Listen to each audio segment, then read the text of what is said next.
My unfaithful wife humiliated my bedroom skills to her friends, so I kicked her out and left town. She called me 42 times begging. Be me, 33-year-old Thomas Anderson. Been married to Elizabeth, 31, for 6 years. Together for 8 years total. Former college athlete, played rugby back in the day. Now working as regional operations manager for medical equipment company. Not the most exciting job, but pays well enough. Living comfortably in the suburbs of Boston. No kids, she's always not ready yet. Just us and our German shepherd, Zeus. Looking back now, all the warning signs were there. Too blind to see them through my rose-colored glasses. She came from money I didn't. She had a master's degree, I had work experience. She had strong opinions about everything. Me? I just wanted a peaceful life. That dynamic established itself early. Never saw it as a problem, though. Kept telling myself marriage is about compromise. Somehow, I was always the one compromising. Our life looked perfect on paper. Nice house in good neighborhood. 2 cars in the garage. Vacations twice a year. Always to places she chose. Sex became less frequent over the years. When it happened, felt mechanical. Like she was checking a box on her to-do list. Tried talking about it few times. She'd get defensive, or say I was being needy. Eventually stopped bringing it up. It was a Tuesday night at my in-laws' place. One of those mandatory monthly dinners she insisted we attend. Her dad, 64, is actually decent. Retired military guy. Always treated me with respect. Taught me how to smoke brisket properly. We'd talk sports or politics while wife and her mom did their thing. But her mom, 61, complete nightmare. The type who criticizes everything. From how you hold your fork to how you park your car, nothing ever good enough for her. Should have been my first clue about how Elizabeth would turn out. That night seemed like any other. Just finished dinner. Some fancy duck dish her mom spent the entire meal humble bragging about. Father-in-law suggested watching hockey game. Mother-in-law shot that down immediately with one of her looks. Instead, we're all in living room, making small talk about neighbors I never met, and people from Elizabeth's childhood I couldn't care less about. Just stepped out to grab some ginger ale from kitchen. Can hear them talking around the corner. They think I'm still in living room with father-in-law. His hearing aid turned down anyway. He's such a joke in bed, Mom, I swear. It's Elizabeth's voice. I have to fake it every single time. Then comes the laughter. Not just any laugh, that specific kind that makes your stomach turn. Her mother's laugh was sharp, like they're sharing some inside joke at my expense. I freeze mid-step. Fridge door half open, ginger ale completely forgotten. At least you married someone with a good job. Her mom's voice dripping with condescension makes my blood run cold. Your father wasn't exactly a stallion either, but he provided. That's what matters in the long run. Yeah, I guess. Just wish I didn't have to close my eyes and think about Brad Pitt every time. More laughter. It's like he has no idea what he's doing down there. I've tried dropping hints, but he's clueless. I stand there. Finally grab that ginger ale with a hand that suddenly feels numb, completely frozen otherwise. The world around me seems to fade away. All the sounds in the house became distant. Under the weight of those words, my grip tightens around the cold bottle. Don't move an inch. Afraid they'd realize I'm standing just around the corner. Have you tried just telling him directly? Her mother asks, though her tone suggests she already knows the answer. God, no, you know how fragile male egos are. He'd probably sulk for weeks. Easier to just get it over with and move on with my day. Should have barged in. Should have confronted her right then and there. But something inside me knew this wasn't just about starting an argument. This was bigger. This was the kind of moment that changes everything in a relationship. The kind you can't come back from. So I just listened, my chest feeling like someone had replaced my heart with a block of ice. Men are simple creatures, honey. Her mother continued. As long as you keep his routine the same and throw him a bone every now and then, he'll never even question it. Your father's been happily eating the same breakfast for 40 years. They're creatures of habit. Another chuckle. Another wave of disgust washing over me. True, and he is good for some things. He fixes stuff around the house without complaining, and he did get that promotion last month. The money's nice. See, focus on the positives. No marriage is perfect. Silently back away from kitchen. Go to bathroom. Lock the door behind me. Stare at my reflection in mirror. Face is expressionless. Mind racing a mile a minute. 6 years of marriage. 8 years together. And this is what she really thought of me. Not just that I wasn't good in bed. That hurts anyone's ego. But the casual way she dismissed me as a person, the way she talked about me like some trained pet, that she'd settled for, here was the truth I never wanted to face. The woman I'd built my life around thought I was a joke. Her mother was teaching her how to manage me. Rather than respect me, splash cold water on my face. Dry it off and make a decision. Won't confront her. Not tonight. Tonight I would would see my marriage for what it truly was, not what I'd been pretending it was. Return to living room with fake smile, the kind that doesn't reach your eyes. No one notices. Elizabeth and her mother come back few minutes later, laughing about something else entirely. Sit there nursing my ginger ale, really looking at her, perhaps for the first time in years.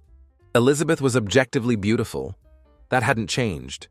Long dark hair, green eyes, the kind of figure that turned heads. But as I watched her laugh with her mother, saw something I'd been blind to before, a certain coldness around her eyes, a calculating quality to her smile, the way she would glance at me occasionally, to make sure I was still where she expected me to be, like checking on a piece of furniture, rest of evening passes in blur, answer questions when spoken to directly, laugh at appropriate moments, play my part perfectly, all while feeling like floating outside my body, watching this sad, diminished version of myself perform like trained seal. On drive home, Elizabeth scrolls through Instagram, occasionally shows me photos. People from high school or college, don't know them, don't care about them, make appropriate noises of interest. While my mind races, earth to husband, she nudges me. You're quiet tonight. Just tired, I reply. Long week. She accepts this without question. Goes back to her phone. She doesn't care enough to probe further. Why would she? In her mind, I'm just predictable husband, who would never question anything, never surprise her, never deviate from script she'd written for our lives. Get home and let Zeus out into backyard. Elizabeth goes upstairs to get ready for bed. Our nightly routine, predictable as sunrise. Stand in dark backyard, watch Zeus happily chase shadows, envy his simple joy. When did I become this guy? Whisper to myself, splash cold water on face in downstairs bathroom. Take hard look at myself in mirror. When the hell did I become this guy? In college, I was captain of rugby team. Had confidence? Had options? Had respect? Was the guy who pushed himself in gym, who led training when others wanted to quit. Wasn't ripped like those Instagram fitness dudes, but was solid, broad shoulders, strong arms, kind of physique that used to turn heads. More importantly, had fire in my eyes. Had purpose, had self-respect. Now still in decent shape, but something changed, not just physically, but in how I carried myself. Started slouching, started avoiding eye contact, started saying sorry for stuff that wasn't even my fault. Mind starts racing through all small moments, suddenly making sense. The way she'd turn away when I initiated sex, the eye rolling when I spoke, the jokes at my expense around friends, the constant dismissal of my opinions, everything from what movie to watch, to what car to buy. Remember time I wanted to go on camping trip with buddies. For a weekend, she made such big deal about how selfish I was being that I canceled. Remember time I got excited about potential job opportunity in Chicago. Would have meant big promotion. She shut it down without even discussion. The way she controlled our social calendar, the restaurants we ate at, the people we spent time with, had brushed it all off as typical marriage stuff. Happy wife, happy life, and all that bullshit. The older guys at work would say. But now realized I'd been played, slowly given up everything that made me who I was, piece by piece, compromise by compromise, until I was just this shell of man, living someone else's idea of my life. Grab towel, dry my face, make decision right there. This wasn't about her anymore. This was about me, the man I used to be versus man I'd allowed myself to become. Go upstairs. She's already in bed, scrolling through phone like every night, blue light illuminating her face in darkened room. Do you respect me? Ask suddenly. She looks up surprised, not guilty, not concerned, just surprised I deviated from script. What? Of course I do. What kind of question is that?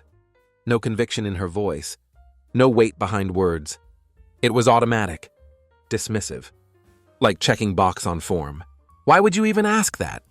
She adds, already looking back at phone, just wondering. Say quietly. She makes small humming noise, already absorbed in whatever's on screen. Conversation already forgotten. Stand there another moment. Watch her before heading to shower as hot water runs over me. Feel something haven't felt in years. Anger. Not fleeting irritation that comes and goes in any relationship, but deep righteous anger. At her, yes. But mostly at myself. For letting this happen. For becoming someone I didn't recognize, much less respect. That night lay awake while she sleeps soundly beside me. Think about all years spent trying to be perfect husband. The promotions I'd chased to give her lifestyle she wanted. Way I'd gradually given up my hobbies. Mountain biking, poker nights with boys, even weekly pickup basketball games. Because she always had something more important for me to do. Become shadow of myself. A fucking doormat. And for what? For someone who mocked me behind my back. For someone who saw me as nothing more than provider. A utility, a joke. No more. Starting tomorrow, things would change. Don't know what that means for our marriage yet, but know what it means for me. Going to find man I used to be, the man who had self-respect, the man who deserved respect. Next morning, get up early, go to gym for first time in months, push myself harder than I had in years. Feel familiar burn in muscles? Sweat pouring off me. Feels good. Feels right. Like reclaiming something essential, something let slip away. Guy at front desk Nathan does double take when sees me. Holy shit, man, thought you canceled your membership. Just been busy. Reply while wiping sweat from face. Not anymore, though. After gym, stopped by this little diner. Used to love it before Elizabeth declared it too greasy. Insisted we stopped going. Order biggest breakfast on menu. Stack of blueberry pancakes. Extra crispy bacon. Hash browns loaded with cheese. Savor every bite. Simple pleasures denied myself for too long. When get home, she's in kitchen. Scrolling through phone while absently stirring her coffee. Where were you? She asks, not even looking up. Out. Reply grabbing protein shake from fridge. That gets her attention. Never give one-word answers. Always the one rambling on, trying to maintain some connection between us. Filling silence with nervous chatter. Out where? She opens fridge. Grabs yogurt and fruit. Typical breakfast. Always watching calories, always judging my food choices. Just shrug. Just out. Her eyes narrow slightly, but she doesn't push it. Can see wheels turning in her head. Trying to figure out what's different. You reek of sweat? She says, wrinkling her nose. Are you going to shower? Yep. Reply heading upstairs without another word. That was the beginning. Small steps at first, but significant ones. Started reclaiming pieces of my life. One day at a time. Called my old college buddy David. Hadn't spoken to him in over a year. Not because we'd had falling out, but because Elizabeth made comments about how immature he was, how she didn't like his girlfriend, how it was weird that I still hung on to college friendships when I should be focusing on adult relationships. Gradually stopped calling him, stopped responding to his texts, until friendship just faded away. Dude, he exclaims when he hears my voice. I thought you died or something. We laugh. Catch up. Make plans to meet that weekend. Don't ask for permission. Don't check with the wife. Just make plans. At work, started setting boundaries too. No more staying late to finish other people's shit. No more taking on extra projects just to impress bosses. Focus on what I'm good at. Closing deals, managing my team, getting results. Regional director notices change immediately. Whatever's gotten into you lately, keep it up. He says after I land Johnson account, one we'd been chasing for months. You're on fire. Just nod. But inside thinking, this is who I used to be. This is who I actually am. When I'm not trying to make myself smaller, to fit someone else's expectations. At home dynamic was shifting too. Elizabeth starts watching me more closely, asking more questions, even trying to initiate sex, which had become rare over past couple years. Decline. Not in mood. Say turning over, pretending to fall asleep, while she lays there shocked. Never turned her down before. Ever. No matter how tired or stressed, always been available. Whenever she deigned to show interest, confusion on her face almost worth everything. Almost. Are you feeling okay? She asks, genuine concern in her voice. For first time in ages, just tired. Reply, Same excuse she'd given me countless times. She retreats to her side of bed. Can feel her staring at back of my head, trying to figure out what's happening. Good. Let her wonder for change. Over next week, continue my quiet revolution. Gym every morning. Setting up that meeting with David. Even dig my old mountain bike out of garage. Tune it up. Go for a ride on local trails. Come back covered in mud and sweat. Feeling more alive than had in years. Elizabeth's in kitchen when walk in, dirt-streaked and grinning. What the hell? She says, staring at mud I'm tracking in... Where have you been? Mountain biking. Reply, grabbing Gatorade from fridge. Forgot how much I missed it. Since when do you mountain bike? She asks. Realize with jolt that we'd been together long enough. She'd never even seen this part of me, given it up before things got serious between us. Since college? Reply. Used to hit trails every weekend. Well, you're getting mud everywhere, she says, frowning. And don't you think you're a little old for that kind of thing? What if you get hurt? There it was. The subtle undermining. The implied criticism. The way she infantilized me. Never noticed it before, or if had brushed it off. Not anymore. I'll clean it up. Say, ignoring rest of her comment. And I'm meeting with David on Friday, by the way. David from college? I thought you guys weren't close anymore. We're reconnecting. Say simply, head upstairs to shower before she can respond. Friday night comes. For first time in our marriage. Go out without giving her full itinerary. Of where I'd be, who I'd be with. When I'd be home, just say heading out to meet David. Later. Her expression was priceless. Mixture of confusion, irritation, and something else. Worry maybe. Not concern for me, but worry she was losing control. David waiting at our old favorite bar. Holy shit, he lives, he exclaims, pulling me into bear hug. Seriously, man, where have you been? Spend night catching up. Laughing. Reminiscing about college days. He tells me about his new job. His recent engagement to woman who wasn't girlfriend Elizabeth had disapproved of. Tell him, well, not everything, not yet, but hint that things aren't great at home. No offense, man, but I kind of figured. He says, signaling bartender for another round. You just disappeared. And when we did see you, you were different. Like muted or something. Yeah. Admit it. I lost myself for a while there. Well, glad to have you back. He says, clinking his bottle against mine. Missed your ugly face? Don't check phone once entire night. Finally get home around midnight. Elizabeth sitting up in bed, arms crossed. Where have you been? She demands. I've been texting you for hours. Pull out phone. See string of increasingly annoyed messages. Sorry. Had my phone on silent. Lost track of time. You can't just disappear like that. She snaps. I was worried sick. No, she wasn't. She was angry that I wasn't where she expected me to be. Doing what she expected me to do. There's a difference. I told you I was meeting David. Say, calmly, starting to get undressed. We were catching up. Until midnight? What could you possibly have to talk about for that long? Pause. Look at her directly. Life? Friendship? You know, normal stuff that friends talk about. When they haven't seen each other in over a year, she blinks. Thrown off by my direct gaze. By lack of apology in my tone. Well, it was inconsiderate. She mutters. But some of fire had gone out of her voice. Noted. Reply, heading to bathroom to brush teeth. When come back, she's still sitting up, watching me with strange expression. What's going on with you lately? She asks, voice softer now, almost vulnerable. You've been different.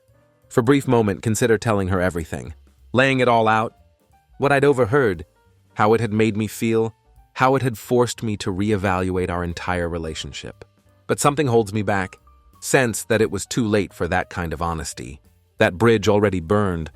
Before I'd even realized it was on fire, just making some changes. Say instead, nothing major. She studies me for a moment longer, then nods slowly, as if accepting this answer, even though she doesn't quite believe it. Climb into bed, turn off light, close eyes feigning sleepiness. Though mind racing, feel her watching me in darkness. For a long time before she finally turns away, 2 weeks in and she's starting to panic. Can sense it. She's used to controlling everything, to knowing exactly what I'm thinking and doing. Now she has no idea, and it's driving her crazy. She starts trying harder. Making my favorite meals. wearing lingerie that had been buried in drawer for years, actually asking about my day, actually seeming to listen. Too little, too late. Continue reclaiming my life piece by piece. Call up more old college buddies. Set up poker night at David's place. Start hitting gym not just in mornings, but sometimes after work too. Get back into jiu-jitsu. Something loved in early 20s. Had given up when she complained it took up too much time. More I reclaim old passions. More I remember who I used to be. More I remember. The angrier I get about what I'd allowed myself to become. It wasn't just about her anymore. It was about me, about slow erosion of my identity. That I'd not just allowed, but actively participated in. About countless small surrenders that led me here. Start noticing other things too. Way she'd check my phone when I'm in shower. Way she'd casually interrogate me about my day. Fishing for inconsistencies. Way she'd try to manage my new activities. Suggesting maybe I was overdoing it at gym. Maybe one night out week with friends was enough. Maybe I should focus on career instead of distractions. Classic control tactics. Been blind to before. One night after particularly good training session, finally got my timing back on heavy bag. Come home to find her sitting on couch, arms crossed. Are you having an affair? She demands as soon as walk in. Actually laugh. Idea was so absurd. Been reclaiming self-respect, not looking for someone else to validate me. No. Say dropping gym bag by door. Then what the hell is going on with you? You're never home anymore. You barely talk to me. You don't touch me. Set keys down. Look at her. Really look at her. Why do you care? That throws her. What do you mean, why do I care? You're my husband? Am I? Because for past few years seems like I'm just guy who pays bills and exists in background of your life. Her face flushes. That's not true, isn't it? When was last time you asked about my day and actually cared about answer? When was last time you showed any interest in anything I care about? When was last time you respected me as man and not just some fixture in your life? She starts to say something, then stops. For once, she has no quick comeback, no way to turn this around on me. I have late meeting tomorrow. Say walking past her toward shower. Don't wait up. There was meeting, of course, but she didn't need to know that. She didn't need to know I'd been talking to lawyer, figuring out my options. She didn't need to know I'd been looking at apartments. She didn't need to know anything about my life anymore. Because for first time in years, my life was becoming mine again. Next day at work, close, 2 deals back to back. Riding wave of clarity and confidence. Been building since that night at her parents' house. My team notices change in me. Sharper focus. Stronger presence in meetings. Way I'd stopped apologizing for taking up space. Whatever you're doing, keep doing it. My assistant says after wrap-up tough negotiation. You're on fire lately. Just smile. What I was doing was remembering my worth. When get home that night, later than usual, though there had been no meeting, she's waiting for me. Dinner on table. Wine poured. Making an effort. Playing part of doting wife. I thought we could have nice dinner together, she says, forced brightness in her voice. It's been while since we really talked. Sit down more out of curiosity than anything else. What version of herself would she present tonight? The concerned wife, the seductress, the victim. She chose concerned wife. I feel like we've been disconnected lately, she says, reaching across table for my hand. Let her take it. Feel nothing at her touch. I miss you. Do you? Asked genuinely curious. Of course I do, she exclaims, looking wounded. You're my husband. I love you. Words she hadn't said in months. Maybe longer. Words that once would have melted me. Made me eager to fix whatever was wrong. To return to status quo of our unbalanced relationship. Now they fall flat. Empty syllables from someone who had referred to me as joke to her mother. What do you love about me? Asked, taking sip of wine. She blinks, thrown off script again. What? It's simple question. What do you love about me? Not what I do for you, not what I provide. What do you love about me as person? She stammers something about how I was kind, how I was good provider. There it was.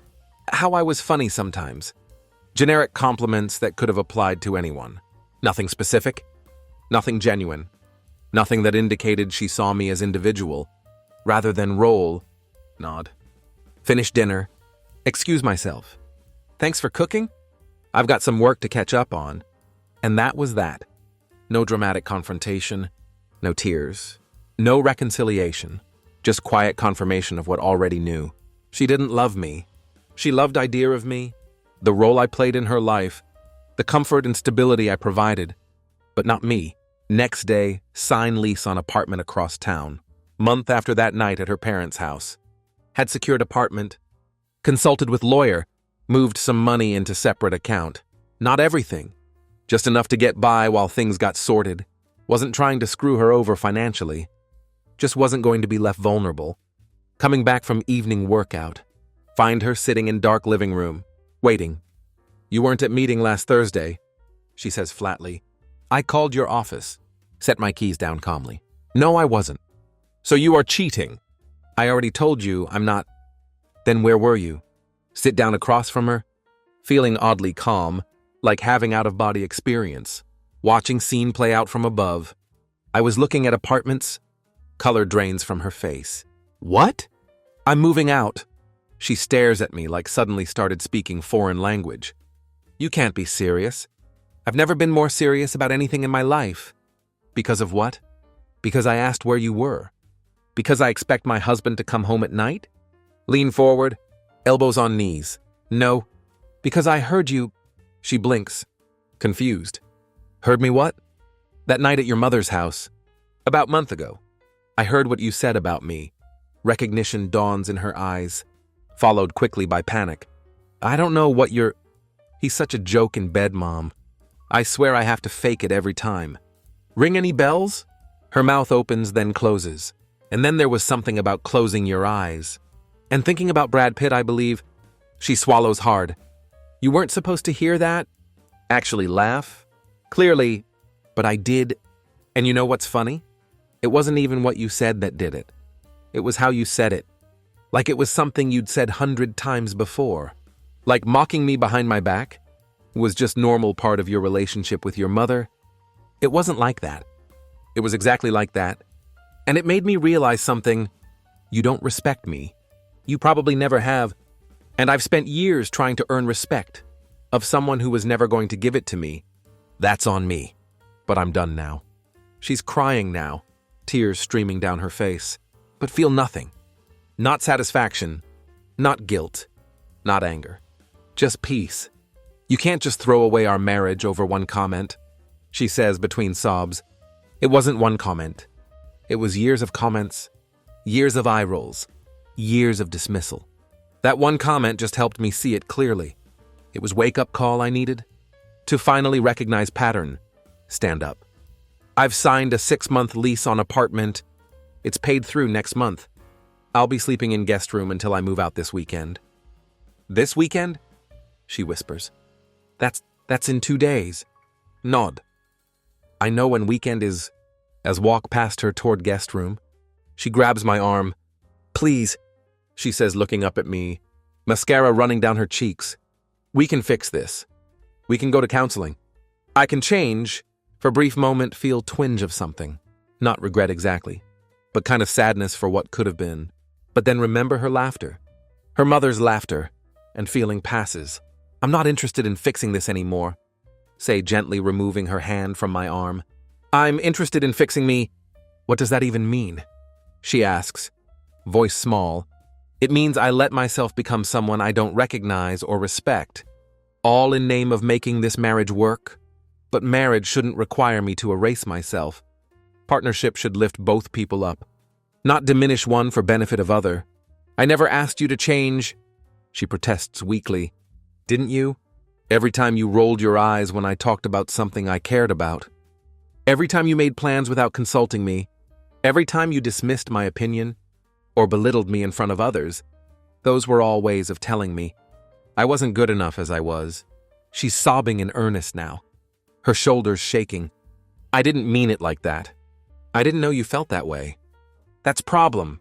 Say quietly. You never bothered to find out how I felt because you didn't care. Next 2 days are excruciating. She vacillates between anger, tears, and desperate attempts to convince me to stay. Brings up our history, our good times, all reasons we were meant to be together. Promises to change, to go to therapy, To be better wife, but more she talks. More realize something. Not once does she actually apologize for what she'd said. Not once does she acknowledge how deeply she'd hurt me. It's all about her fear of losing me, not about my pain. And that, more than anything, convinces me I'm making right choice. Moving day comes quickly. Don't take much. Just clothes, personal items, few pieces of furniture that had been mine before marriage. Come back for rest once more settled. Zeus was hardest part, loved that dog like child. But apartment I'd found didn't allow pets. Knew wasn't in position to properly care for him. While rebuilding my life, so left him with her, with agreement that could visit him regularly. Saying goodbye to him, seeing his confused expression as I packed my things, nearly broke me in way that leaving my wife didn't. She doesn't cry when I leave. Stands in doorway, arms crossed, stony expression on face, pride or shock. Couldn't tell which, maybe both. So that's it? She asks as load last box into SUV. 8 years together, and you're just gone. Pause. Look back at house we'd shared. Had never really felt like mine. Realize, always her taste, her decor, her rules. I've been gone for a long time. Say finally. I just didn't realize it until now. She doesn't respond to that. Just watches as get in car and drive away. Zeus barking from window, as if he knew something momentous was happening. My apartment isn't anything special. 1 bedroom in decent part of town.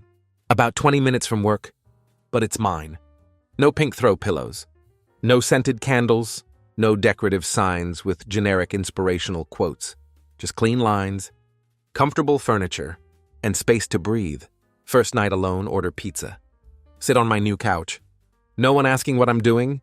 No one sighing dramatically because I wanted to watch game. No one making me feel like had to justify my existence. It was fucking glorious. That first week was adjustment, of course. Had moments of doubt. Moments where questioned if I'd overreacted. But then remember how casually she dismissed me to her mother. How she'd laughed at me. And knew I'd made right choice. Over next few months, focus entirely on rebuilding myself. Stick to consistent gym routine. Drop 15 pounds of fat. Start putting on muscle again. Get promoted at work. After landing 3 major accounts in row. Start dating casually. Nothing serious. Just remembering what it felt like. To talk to women who were actually interested in what I had to say. Elizabeth, soon-to-be ex-wife, tries everything. Tearful phone calls, angry texts, showing up at my apartment unannounced. How she got a dress, I'll never know. Sending her friends to talk some sense into me, even getting her dad to reach out, which was actually only conversation I took seriously. I don't know what happened between you two. He says when we meet, and I don't need to know, but I want you to know. I've always respected you, son. That meant more than he could know. Thank you, sir. Reply. That means a lot. He nods. She's mess, you know. I'm sorry to hear that. Are you? He asks not unkindly. Think about it. I'm sorry she's hurting. I never wanted that. But I'm not sorry I left. He studies me for a moment. Then nods again. You seem good. Better than I've seen you in years, actually. I am, well, he says, whatever you decide. You've got my respect. Always will. We shake hands. And that was that. Divorce proceedings move forward. She fights it at first. Refuses to sign papers. Tries to drag things out, but eventually realizes I'm not coming back. We didn't have kids. I was fair about assets. Could have been a lot messier than it was. She keeps house. I keep my retirement accounts. We split rest more or less down middle. Lawyers work out details. Zeus, technically her property and settlement, moved to better apartment once divorce finalized. 2-bedroom with small office space. Balcony overlooking city. Buy furniture I actually like. Hang art that means something to me. Make space completely my own. For first time in nearly decade. Living in place that feels like authentic reflection of who I am. 6 months after moving out. Legally single again. And for first time in long time, genuinely happy. There were still tough moments, of course. Holidays. Birthdays. Random Tuesday nights. When memory would hit me sideways. And I'd wonder what might have been if we'd met as different people. If we'd been able to truly see and respect each other. But those moments grew fewer and farther between. As time passed, focus on future, not past. on building, not regretting, on becoming kind of man who would never again allow himself to be diminished for someone else's comfort. And it was working. Feel it in way I carry myself, in way people respond to me, in way I'd stopped apologizing for taking up space in world. About 8 months after moved out, meet Julia at charity function for hospital where she works as occupational therapist. She's smart, funny, and refreshingly direct. When she's interested in something I say, she asks follow-up questions instead of nodding politely while waiting for her turn to speak. When she disagrees, she says so, without making me feel stupid. She has her own opinions, her own life, her own passions, but doesn't use them as weapons to diminish mine. We start dating casually, then not so casually. I'm upfront about recent divorce, about work I'm still doing on myself. She appreciates honesty, gives me space when I need it, closeness when I don't. For first time, I'm in relationship. That feels like true partnership, not performance or power struggle. You know what I like about you, she says one night, as we're making dinner at my place. You're so comfortable with yourself, so grounded. Most guys I date are either trying too hard to impress me or constantly seeking reassurance. Nearly laugh. If she had known me a year ago, grounded would have been last word. She'd have used to describe me, but she's right. I had changed, fundamentally changed. It wasn't about being more masculine or more assertive or more anything really. It was about being authentic, about living intentionally, rather than reactively, about valuing myself enough to expect others to value me too. That's what Elizabeth had never understood. Respect isn't something you demand. It's something you embody, both in how you treat others and how you allow them to treat you. And that realization, more than apartment, or promotion, or physical transformation, was real victory.